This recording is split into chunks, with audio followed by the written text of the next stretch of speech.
अस्सलामुअलैकुम मेरी YouTube family, कैसे हैं आप सब? उम्मीद करती हूँ कि आप सब खैरियत से होंगे। आज के इस व्लॉग में मैं आपके साथ शेयर करूंगी कुछ ऐसी टिप्स जिनसे आप घर को, किचन को और वार्डरोब को, हर चीज को ऑर्गेनाइज्ड और साफ सुथरा रख सकते हैं। ये हैं कुछ जो मैंने कॉलिश से ऑर्गेनाइजर्स ऑर्डर किए थे, और इनमें मैंने अबीहा के कपड़े जो हर वक्त हर जगह पे बिखरे रहते हैं, छोटे होने की वजह से हैंगर में भी नहीं आते, उनको, जो इनके सॉक्स वाले ऑर्गेनाइजर्स हैं या कुछ इस तरह से प्राइवेट चीजों वाले, तो छोटी छोटी चीजों वाले, उनमें मैं बिया के कपड़े सेट करूंगी। ये है कॉलिश का मतलब पेज। ये मैंने इंस्टाग्राम से ऑर्डर किए हैं। तकरीबन ये मुझे 1800 के डिलीवरी चार्जेस के साथ आए हैं। ये 4 हैं, वर्टिकल में भी हैं, स्क्वायर्स में भी हैं।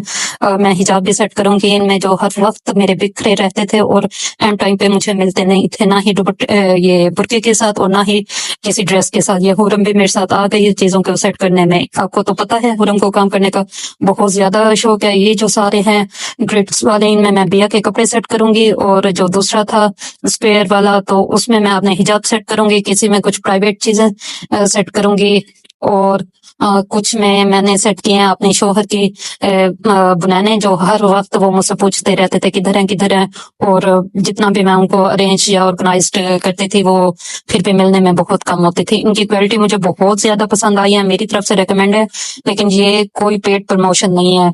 अभी मेरा यूट्यूब का चैनल इतना छोटा है कि कोई मुझसे पेड प्रमोशन करवाएगा भी नहीं। जब करवाएगा इंशाल्लाह अल्लाह ताला ये वक्त भी दिखाएगा। ये साथ में 2 थे जो बाहर निकले हुए थे, और मैं सोच रही थी ये किस लिए थे, किस लिए हैं, बाद में मुझे समझ आ गई। ये भी बास्केट टाइप है, उनसे बड़े हैं, लेकिन ये मुझे काफी एक्सपेंसिव लगे हैं। ये कॉलिश के नहीं है, ये कोई सिंडोर इस तरह का ब्रांड वो पेज था, मैंने वहां से लिया है। ये मुझे काफी महंगे लगे हैं। तो अगर आप ये 4 मिले हैं मुझे, मतलब 500 का एक, 2000 के, लेकिन अगर आप ये दराज से ले लें तो आपको तकरीबन 100-200 का एक मिल जाएगा। मुझे काफी एक्सपेंसिव मिले हैं, लेकिन मेरा काम बहुत आया है। फर्दर मैं आपको आगे दिखाऊंगी इनमें मैंने किस तरह से कपड़े सेट किए हैं। ये मैं आपको क्वालिटी दिखा रही हूँ, ये इस तरह से हैं। वो बिल्कुल लूज से थे, पता नहीं इतने महंगे क्यों दिए हैं, लेकिन उन्होंने हमें महंगे ही दिए हैं, तो सबको ही ऐसे दे रहे हैं। तो ये देखें, हुरम भी मेरे साथ कपड़े सेट करवा रही है, मैं भी कर रही हूँ बिया के इस तरह से फोल्ड करके। रखने में भी इजी होगी और निकालने में भी। और फिर आपको जो भी सूट, क्योंकि बिया और हुरम के मैचिंग सूट है, हुरम के तो हैंगर्स में आ जाते हैं, बिया के नहीं आते। मैं बार बार उनको ढूंढती हूँ, देखती हूँ जो मैचिंग सूट है, और अक्सर मैं थक जाती हूँ, तो थक कर मैं फिर मतलब चेंज पहना लेती हूँ। लेकिन मुझे मैचिंग पहनाना बहुत अच्छा लगता है। अक्सर तो हुरम मेरे बिया के सेम सूट हैं जो हम आने जाने पे पहनते हैं, तो कुछ ऐसे हैं जो सेम है, अक्सर कुछ ऐसे हैं जो चेंज है। सो ये आप देख रहे हैं, मैं कुछ इस तरह से इनको अरेंज कर रही हूँ। ये अब बहुत सारे ऐसे सूट थे जो बिया ने एक दफा भी नहीं पहने हुए थे, क्योंकि होता कुछ इस तरह से था, जब वो सारे कपड़े मिक्स हो जाते थे, और मुझे 3-4 दिन के बाद हर दफा इनकी अरेंजमेंट करनी पड़ती थी। अब इंशाल्लाह ऐसा नहीं होगा। एक ही बार जो निकले फिर वॉश करके दोबारा ही उन्हें पॉकेट्स में इनको डाल देंगे। ये हुरम को भी आप देख रहे हैं, वो कैसे बिया के कपड़े सेट कर रही है, अपने हिजाब रख रही है।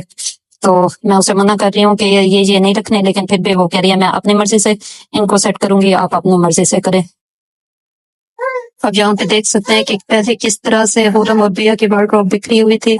एक तो इसमें बास्केट वाला जो ऑर्गेनाइजर था, उसमें मैंने अपने कपड़े कुछ इस तरह से सेट कर लिए, और बाकी दूसरी चीजें भी मैं सेट करके दिखाऊंगी। ये आपको पहले ऐसे नजर आ रहे थे, फिर उसके बाद आप देखें मैंने ट्रांजिशन करने की कोशिश की, जो कि वो भी नहीं। ये जो लास्ट वाला है, इसके लिए मैंने मजीद ऑर्गेनाइजर्स मंगवाए हैं, वो अच्छा नहीं लग रहा। बाकी आप देखें इस तरह से बेडशीट हम निकालेंगे, ये बेडशीट का ऑर्गेनाइजर है, और साथ में मेरे कपड़ों का हैंड बैग जो थे वो सारे सिर्फ एक ही उसके खाने में आ रहे थे, लेकिन अब यहाँ पे बेडशीट भी आ गई हैं और बैग्स भी सारे जो एक ही उसमें थे, स्पेस नहीं थी दूसरे कुछ रखने की, तो वो इस तरह से कुछ अरेंज हो गए हैं, और इनको अब निकालने में भी आसानी होगी, रखने में भी। ये सारे अबाया जो मेरी चेयर पे रखे होते थे वहीं से मैं उठाकर पहनती थी, ये चादर थी, अब ये भी सारे ऑर्गेनाइज्ड हो गए। अब आखिरी जो वो ड्रॉ बची हुई है, तो उसको मैं बाद में ऑर्गेनाइज करूंगी, क्योंकि सारे ऑर्गेनाइजर अभी खत्म हो गए हैं। ये बंद करके मैं फिर आपको बिया वाली दिखाती हूँ,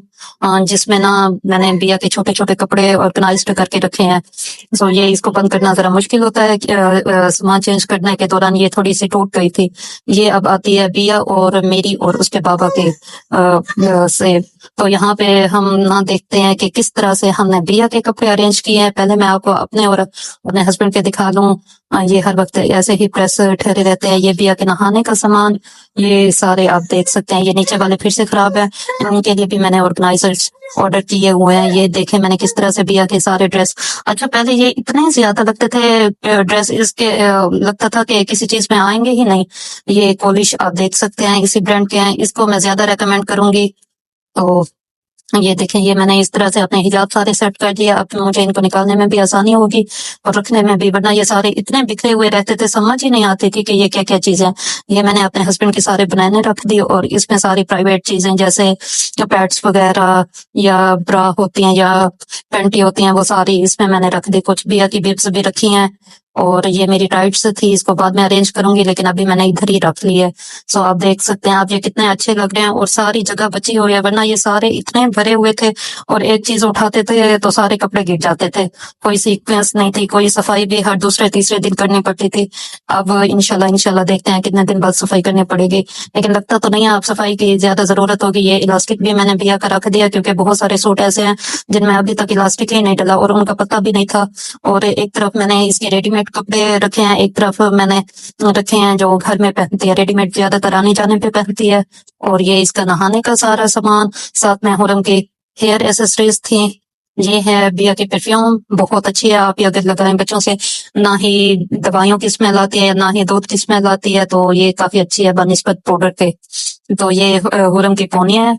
साथ में ये बिया का रैशिस का पाउडर है, ये भी बहुत अच्छा है। अगर आपके बच्चों को रैशिस होते हैं तो कोई क्रीम वगैरह यूज करने से बेहतर है आप ये करें। ये हुरम का सारा हेयर एसेसरीज का बॉक्स है। यहाँ पे पिंस हैं, कैचर्स हैं, क्योंकि हुरम के अभी बाल छोटे हैं तो ये सारी चीजें बहुत जरूरत आती हैं। पोनी इतना आसानी से नहीं लगती जितना ये हुरम का छोटा सा हैंड बैग है।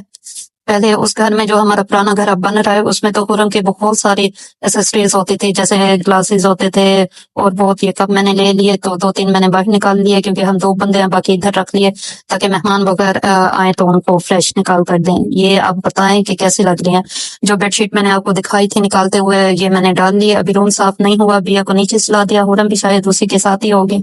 तो बेडशीट साफ करने के बाद आधे से ज्यादा ही रूम ऑर्गेनाइज्ड लगने लगा है। लेकिन मैंने अभी झाड़ू नहीं लगाई। ये बिया और हुरम बैठे हैं। हुरम बिया के साथ खेलते खेलते उसे इतना तंग करती है, उसके ऊपर चढ़ जाते हैं। अभी छोटी बच्ची है तो उसे इस चीज की समझ नहीं है कि बिया के पेट में दर्द होगा। ये देखें, अब रूम की मैंने झाड़ू लगा ली, लेकिन रूम बेडशीट डालने के बाद ही काफी अच्छा लगने लगता है। ये हुरम को मैंने मैंगो का पेस्ट बना दिया, वो खा रही है और बिया खेल रही है। ये जो बेडशीट मैंने उतारी थी वो साथ ही मैंने धो ली ताकि उसी टाइम हर चीज मैनेज हो जाए। उम्मीद करती हूँ आपको ये वीडियो पसंद आएगा।